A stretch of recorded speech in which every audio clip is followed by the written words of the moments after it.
ये परमात्मा परम अक्षर ब्रह्म कहे जाते हैं।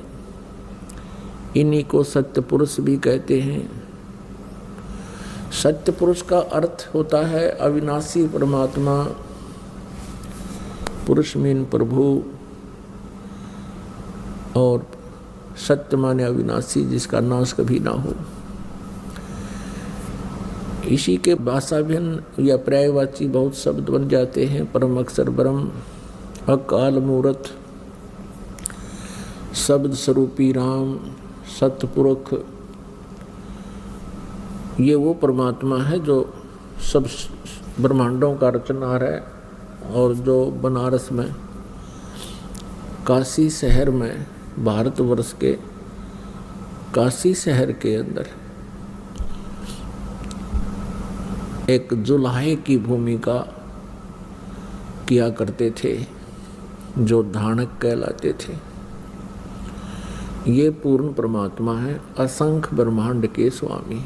दोस्तों, आज की विशेष पड़ताल में हम राम नवमी के मौके पर रामचंद्र जी के बारे में विस्तार से जानेंगे। हम सभी को ये पता है कि तीन लोक के भगवान श्री हरि अर्थात भगवान विष्णु जी श्री रामचंद्र जी के रूप में त्रेता युग में माता कौशल्या के गर्भ से जन्मे थे। उनका इस तरह अवतार धारण करने का उद्देश्य मृत्यु लोक में बढ़ रहे अधर्म व अत्याचारों का विनाश करके धर्म की स्थापना करना था। दोस्तों, अब शुरू करते हैं पड़ताल। जैसे कि ऊपर बताया गया, रामचंद्र जी के जन्मदिन पर राम नवमी मनाई जाती है। तो अब आपको ये जानकर हैरानी होगी कि वेदों में प्रमाण है कि परमेश्वर कभी भी माँ के गर्भ से जन्म नहीं लेता।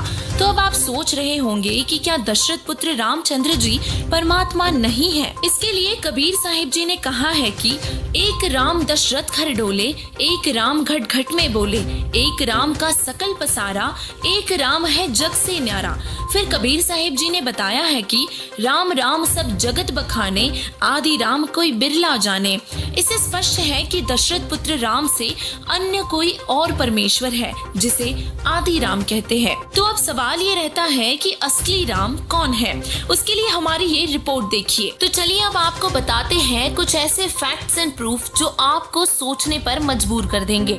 दोस्तों, भगत समाज का मानना है कि दशरथ पुत्र राम ही भगवान है। तो आपको बता दें कि दशरथ पुत्र राम विष्णु जी के अवतार है, जो कि केवल तीन लोक के ही भगवान है। अब ठीक उसी तरह कुछ भगत समाज ये भी कहते हैं कि रामचंद्र ही पूर्ण परमात्मा है। तो आपको बता दें कि वेदों में रामचंद्र जी का जिक्र कहीं पर भी नहीं है, अर्थात वेदों के अनुसार पूर्ण परमात्मा कबीर देव जी है। दोस्तों, आज तक हम रामायण की कथाओं में देखते व सुनते आ रहे हैं कि रामचंद्र जी ने समुद्र पर पुल बना दिया था। तो आपको बता दें कि लंका जाते समय समुद्र पर पुल नल नील के गुरु मुनिंदर ऋषि ने बनाया था। रामचंद्र जी ने तो 3 दिन तक समुद्र से रास्ता मांगा और जब रास्ता नहीं मिला तो समुद्र को फूंकने के लिए अग्नि बांध तक उठा दिया था।